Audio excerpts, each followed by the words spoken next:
Hello and welcome to this NDTV exclusive. We're now at the end of phase one of what is already turning out to be a fascinating, somewhat turmoil-hit elections for the Congress president's post.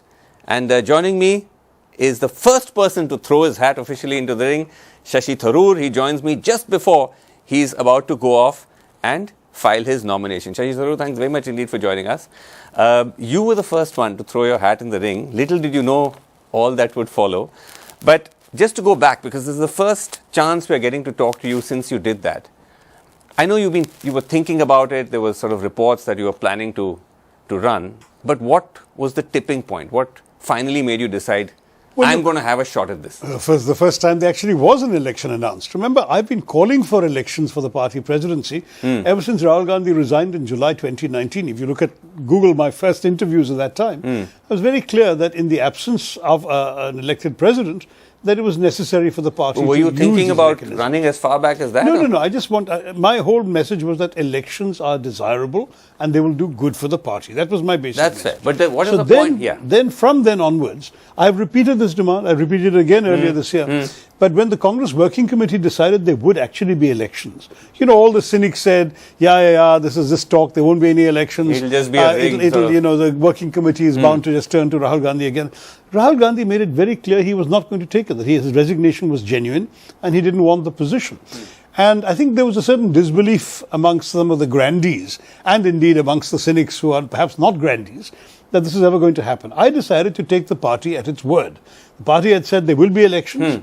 And I decided to find out about the process, figure out how I could put my hat forward if needed.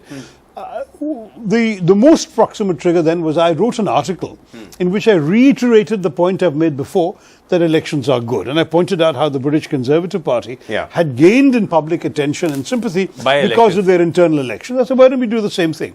And I was astonished when about 100 different party colleagues from across the country, and some very unexpected ones also, called me and said, great article, you ought to be the one putting his hat forward. And I began thinking about it seriously only then. That was about a few weeks ago. And then as the thing gathered momentum, some of us were talking about it, and I was encouraged by friends and colleagues to go ahead and do it. And here I am. But tell us why you went to meet Sonia Gandhi before you finally announced it. Because there's a little bit of a question mark on that. Like, why you didn't need her permission? No, exactly. It was the media, I'm sorry to say, that said he's gone to get a green light. I didn't go to get any green light. I just went to find out what was the official attitude to this. I mean, I've been hearing the cynics every day saying this whole thing is a farce. It'll never happen. There'll be no election. And I said, but they're just living up to the party constitution. There's nothing. So you went to meet her to find out what her attitude was. And frankly, if she might have, for example, if she had said, which she could have within her rights to do so. Listen, Shashi, why do you want to do this? Why do you want to contest? We've always done things by consensus. Well, my suggestion is leave it to us. We'll find the right person. There was nothing of that. On the contrary, she said exactly the opposite. What did she say? She said that we believe the elections are good for the party, and if you want to contest, you're most welcome. I said, but will you have an official candidate? Is that going to be the... And she said, absolutely, there will be no official candidate. And as far as I'm concerned, the entire family will stay neutral in the race. And by the way, I happened to have the same conversation, or versions thereof, with both Priyanka Gandhi and Rahul Gandhi, and I got the same message consistently. Then Digvijay Singh went to see Sonia Gandhi and got the same message also. So it's very clear. All candidates or potential candidates are being told, no one is getting our backing.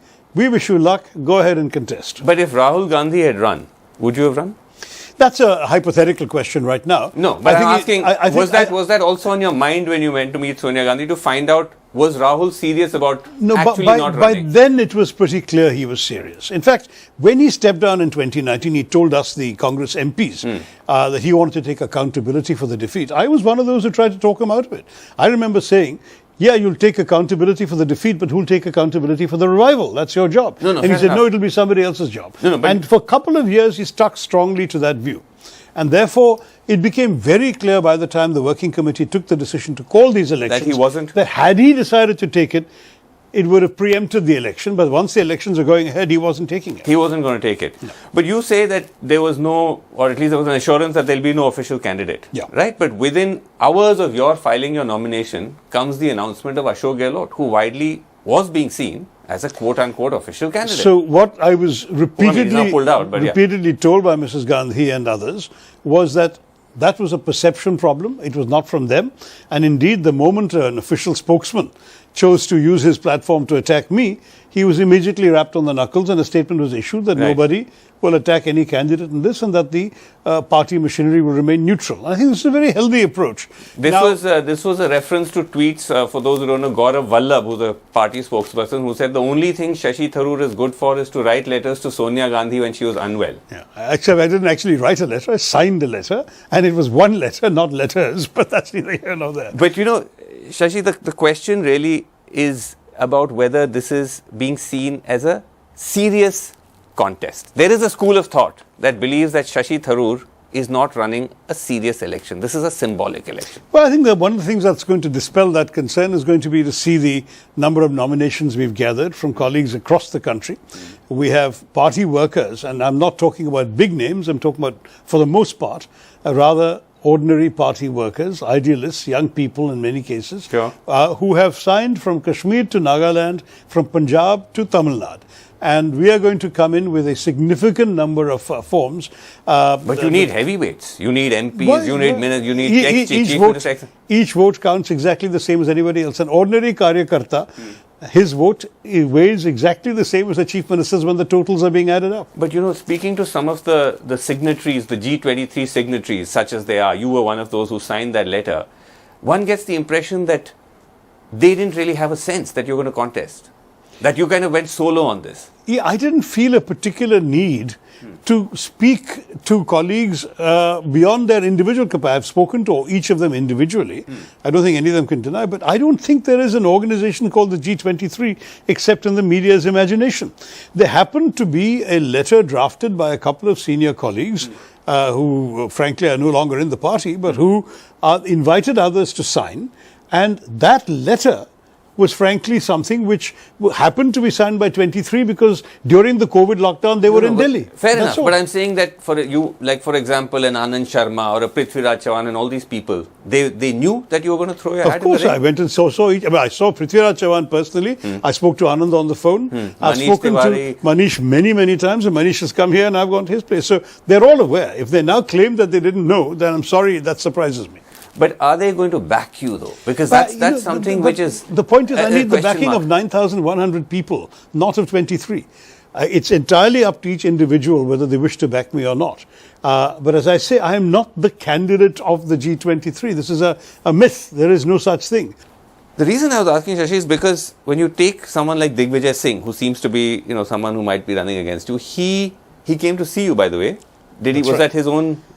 Tell me, did That's right. He called and asked if he could come over, and I said he'd be most welcome. He's a good friend. We are good friends. I was a good friend of Mr. Gehlot as well, and I had called on him earlier a few weeks ago at Rajasthan House. The important thing to recognize is that this is not a protest candidacy. This is a contest amongst colleagues in the party. And yes, you may say that 14 years in the party is that of a relative newcomer by comparison with people who've been around for 40 years, and I fully accept that. But I think 14 years is long enough to make a contribution and to have demonstrated both one's loyalty to the party and its ideals and beliefs, and to have had multiple opportunities to demonstrate it, which I've done in Parliament and a number of my speeches and interventions, in the books I've written, the articles I've written.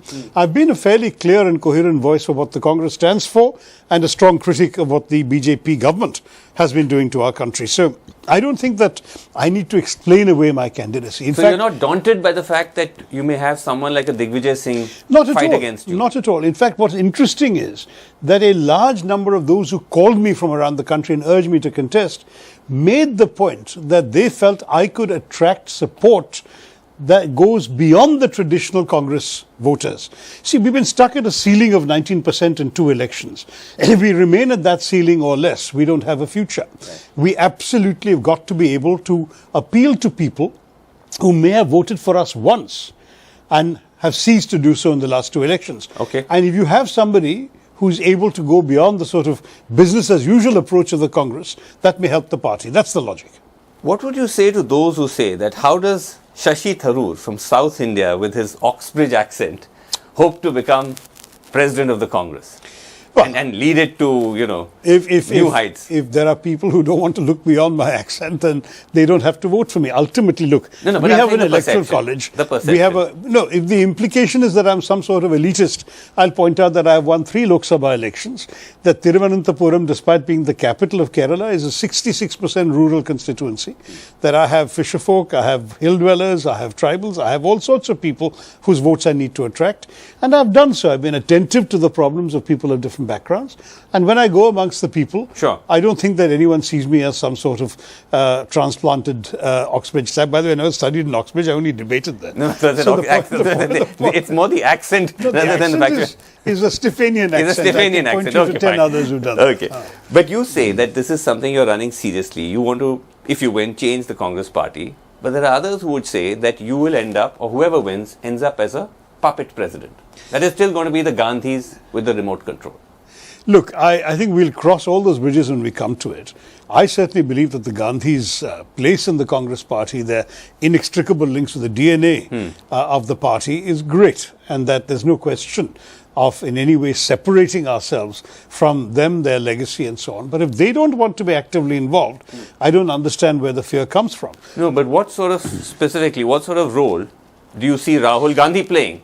Were you or anyone else to become president, a non-Gandhi, what role I think would a Rahul Gandhi play? That would really be for him to define. For example, what would you like him to? What sort of role as a president would you like him to play? Well, if I become president in 3 weeks' time, yes, the Bharat Jodo Yatra still has 4 more months to run, or 3 more months to run, and I would certainly be very proud and happy if he continued to go along on that path. And perhaps I'd go and march with him for a day or two, but not for 150 days. No, but he can do that. No, the implication of my question, Shashi, was that the sense is that even though the Gandhis may not be running, Rahul is not running, but he is, in a sense, de facto still the boss. If you take the Bharat Jodo Yatra right now, which is the primary big political activity by the Congress, he's still the face of that. You see, there's no question about the appeal that he and other Gandhi family members have to the voting public. So, for the party not to use an asset like this would be foolish.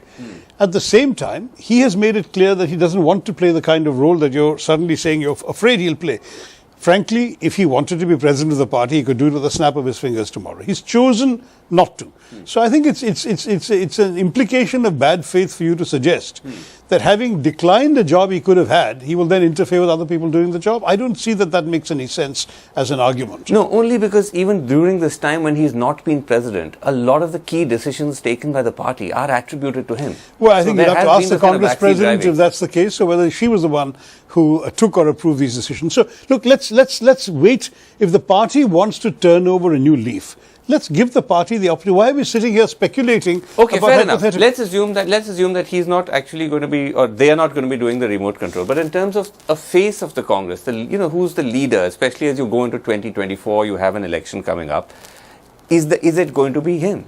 Or if you're the president, should it be you?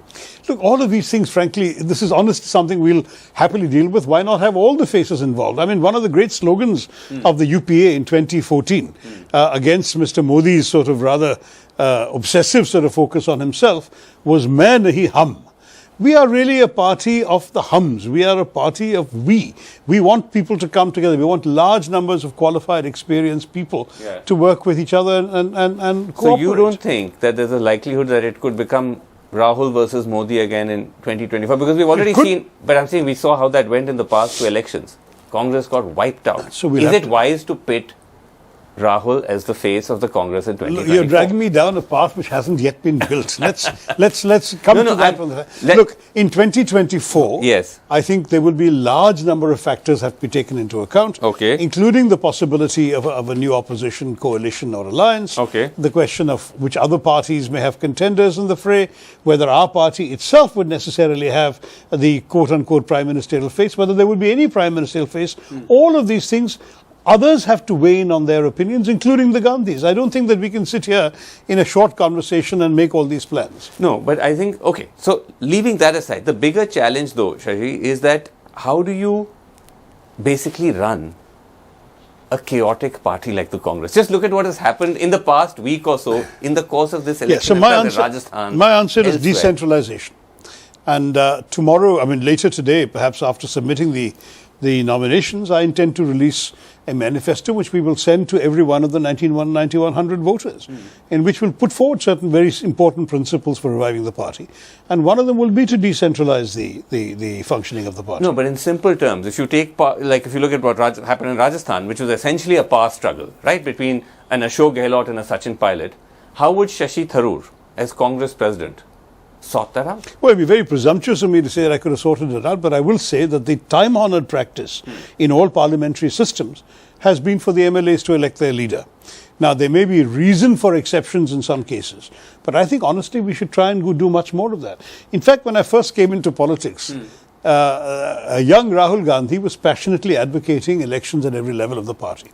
And I must say, having seen systems at work around the world, I was totally in agreement with him. And he knows that I've been supporting the idea of elections at all levels because of precisely the fact that it's the best way of resolving factional disputes. Okay. Instead of having somebody constantly referring things up to Delhi or passing resolutions in one sentence saying the Congress president... So you're saying you'll try to end this high command culture in the Congress? As a student of history, I've seen how the Congress party evolved with very, very strong so-called provincial leaders, what we call state leaders today.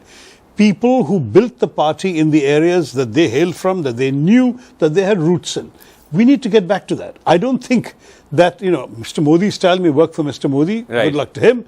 But I think for us in the Congress to revive, what we have to offer is a party with a broad, solid base of state leaders, rather than a high command culture alone. The other thing that you'll be inheriting, Shashi, is a party which is somewhat light on the bench. There's been a massive exodus, as you've seen yourself in the past several months and years. Ghulam Nabi Azad being the last big exit. How will Shashi Tharoor, as Congress president, stop that? Well, first of all, I think we'll try and revive the party through changing the way it works in a lot of ways in a constructive spirit. This is not about undoing But does that worry you? No, but does it worry you that you've it worries so me many that people left? We've lost a lot of talents that I wish we hadn't lost. But I'm hoping to create the party or recreate the party in a way that will attract some of them back. And I don't You believe... think some of them may actually come back? I don't believe it's impossible. Some of those who form parties of their own may not be willing to come back in the merger sense, but they may well be willing to come back under the same umbrella, because what's interesting is that very few of them have left for ideological reasons. Most of them have left for reasons to do with either personality or a sense of personally not having had an opportunity to be heard or function in their own way. That's what some of them said. So we will have to create those opportunities, create more consultative mechanisms, and say, you'll get the respect you felt you were missing, come back. Or the perception that this is a party that's just sinking, right? So you don't want to be on a sinking ship. Well, I think that some of us have to keep that ship afloat and sailing to new destinations. The other big challenge, how do you fight Narendra Modi? Oh, I think actually the task is very clear. We have a stark distinction from the BJP and Mr. Modi when it comes to ideology. We don't believe in all this kind of demonization of the minorities that is overtly and covertly taking place. We believe the economy has been mismanaged. We believe, starting with demonetization and seeing the way things have gone wrong for people, the highest unemployment in this country. I have been asking voters wherever I've gone straight off, are you better off than you were 8 years ago because this government has come to power? Sure. No one is able to point to any benefits. Not to interrupt, but I'm saying that's been the playbook for the Congress even earlier. Doesn't seem to have worked. So fundamentally, what is the thing that you would like to change? What do you think has been so far the approach that's not worked for the Congress? There are a lot of things we need to do, including, frankly, we've got to be amongst people on the ground much more. I mean, one of the things that works for the Congress in Kerala is that the Congress party is not only a party that fights elections every 5 years. It's on the ground, active all the time. There's this whole question of politics as social work, as an ethos of social work between elections, which in many parts of the country the party has lost. I mean, when some poor old lady doesn't know how to fill in a ration card application or a BPL certificate application or whatever, it's often the friendly Congress worker who goes and helps her do it. If some gunda bursts into her home and bashes her up and the police won't take action because the gunda is connected to the ruling party, it's the Congress guy who takes it up, calls me, the MP, and says, will you speak to the cops and so on, and go above the heads of the local dadas and get it done. This sort of social work, in the simple way of putting it, of being an active presence in the community. This is the kind of thing we need to do much more of to revive our connections with ordinary people. The other big challenge, of course, is that Indian politics has taken a hard rightward turn, right? Everywhere we're seeing whatever one calls it, Hindutva, or an even more extreme manifestation of it, which is bigotry, rampant Islamophobia, all that on the ascendant. How would Shashi Tharoor take that on? I think we just have to stand up against it. There's no question of attempting in any way to come to terms with that kind of thing. It's wrong. It shames us. It's introduced a toxin into our society, which frankly damages who we are as a people. So as far as I'm concerned, the Congress must be uncompromising. But do you think that's what I was about to say. Do you think that the Congress does enough of that? Because there's a sense that the Congress is itself partly compromised with that kind of shift. I think there's been a certain unevenness in approach, and particularly I think in parts of northern India there's been a perception that, quote unquote, you can't afford to be seen as too much too sympathetic to a particular minority and so on. I think we've got to look beyond all that. If you have principles, stand by them. If you're willing to abandon your principles, then obviously you don't have any worth the name. So let's be sticking to our convictions. I don't think that we can afford to sort of soft pedal our beliefs, and those beliefs are deeply entrenched in what the Congress has always stood for. We can't change those. Let me add that in South India, we don't really have a problem with this. We stand up. My constituency is only 10% Muslim, but I've been able to be quite outspoken on Hindu-Muslim issues, and my voters have accepted that. Because we're appealing to the better nature of Indians, and of Hindus in particular. This is not who you are. You don't go around bashing up people because of their religion. That is not who you are. But the PFI, the ban on the Congress That's appears to have been silent. Extremism and communalism of any community should be condemned.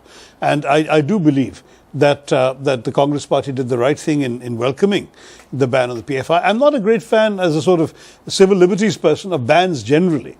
But assuming that the intelligence agencies have managed to pick up sufficiently credible information about involvement in violence and so on, that should have no place in our democracy. No, but Shashi, while you say that it's important that the Congress stand up against bigotry, xenophobia and all of that, there is a sense in which people like you have been advocating that equally the Congress shouldn't go back to a certain hard secularism that was associated with it in earlier times, and that you need to, quote unquote, respect Hindu sentiment, which some say is a kind of slippery slope. No, well, those of you who've read my book, Why I'm a Hindu, will know what I was trying to say, which is that you must acknowledge that for a lot of people their faith is fundamental. It's really who they are, and you can't expect them to suddenly overlook it. So the kind of agnostic secularism practiced by some, let's say in the 50s and so on, that has certainly got very limited appeal in India today. But you can be a proud Hindu who understands his Hinduism to be one, as Vivekananda famously said, not just of tolerance, but of acceptance. The Hindu says, look, I believe I have the truth. You believe you have the truth. I'll accept and respect your truth. Please respect my truth. And this is the basis in which you can have coexistence in our society. So the Hindu, in saying that we should acknowledge that people, their Hinduism matters to them, this is actually a recognition of lived reality. But it does not mean that being a Hindu makes you a Hindutvavadi who is automatically starting off with a chip on his shoulder about minorities and who is hostile in an overt and aggressive way against others. That is not at all part of what Hinduism is, if you have taken the trouble to read and understand what Hinduism has taught and preached for millennia. But what would you say to the argument that why should political parties get into this space at all? Right? Why not have that church state? We had no choice. I mean, when people ask me, for example, about my book, why write it? And I said because I had written the same thing in about 3 pages in my book, India from Midnight to the Millennium, a quarter of a century earlier, almost 3 decades earlier. But the BJP has left us no choice.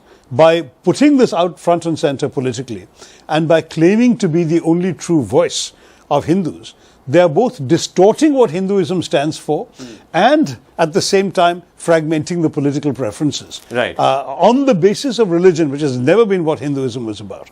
So to my mind, it was necessary then for us to hit back. And this is the way that I choose to hit back. Not by saying that Hinduism in any way is bad or is wrong for India, anything. On the contrary, I'm saying I am a Hindu. Many of us in the Congress party are Hindus. We practice this faith, but we don't understand by Hinduism what the Savarkars and Golwalkars did. Right. We instead understand what Vivekananda, Mahatma Gandhi and other great Hindus have taught us. As we start to wrap up, the last challenge which I see for you is the fact that the party doesn't have an organization, right? I mean, this is an extreme characterization, but if the organization is in disarray, it's nowhere close to the kind of machine the BJP has built. Partly one of the problems for that is that there wasn't a 24/7 president at the top all the time. Will you be, if you win, 24/7? Absolutely, there's no question about that. But at the same time, I think it's unfair to blame the president alone for these things. But surely that was part of the letter as well. There's a flaw up and down the system. And I think we need to do both, yes, inspirational, committed 24/7 leadership from the person heading the party, but equally, we need to revive structures all the way down to the district and block levels. This can be done. What happens to all your other pursuits? Your book writing, your literary festival hopping, is that all going to stop? Well, some of it will have to go on hold for a while. I mean, it's never going to stop in the sense that there is something in me that makes me want to write or want to put my ideas out there. But it will certainly be, it has been subordinate to my political life already. Okay. It'll take a much smaller place if this particular opportunity comes along. Okay, we're going to end with a rapid fire. The first thing that you will do if you become president, after becoming president, other than thanking Sonia Gandhi? Thanking the voters, thanking the workers, and pledging to revive. First decision that you will take. We'll wait and see. We'll wait and see. Will you be willing to do a debate, an American-style debate with your opponent, whoever he or she may be? If he or she is willing, sure. Absolutely no problem. Rahul Gandhi's greatest strength? Greatest strength? He's an extremely good human being with a big heart and a capacious and a truly compassionate spirit. Amazing person. Rahul Gandhi's greatest weakness? I think perhaps sometimes he is precisely that great spirit and doesn't always perhaps come across as somebody who's practical in terms of politics. Having said that, he's putting his feet in a way that nobody else has done in recent memory for 150 days of marching through the country. That's not quite a weakness. You've managed to bypass that. No, I'm just saying he's overcome that weakness. I mean, first of all, he's put his feet quite literally, as it were, on the ground to show that he's not disconnected. Narendra Modi's greatest strength? I think his oratory is absolutely compelling and impressive. He's probably the finest speaker in Hindi that our country has seen. And even though one would argue that Vajpayee had that reputation, one would say that Mr. Modi is perhaps even more effective. He's more theatrical and more effective. Greatest weakness, Narendra Modi? I think in some ways it is precisely the disconnection between oratory and implementation. You know, you make fine speeches in which you diagnose problems and you even seem to suggest solutions. But then on the ground you have disaster. I mean, demonetization is a great example of that. Last question. Is there a Tharoorism that you have to describe your chances in this election? No, there's no Tharoorism. Let the voters decide. Okay. You know, I mean, the fact is that there's no word that comes to mind. not off the top of my head. Not off the top of my head, but if you think of something, then you can tweet it at me. All right, Vasu, will do. But Shashi Tharoor, all the very best for these elections, and thank you so much indeed for talking to us. Thanks. Good to be here.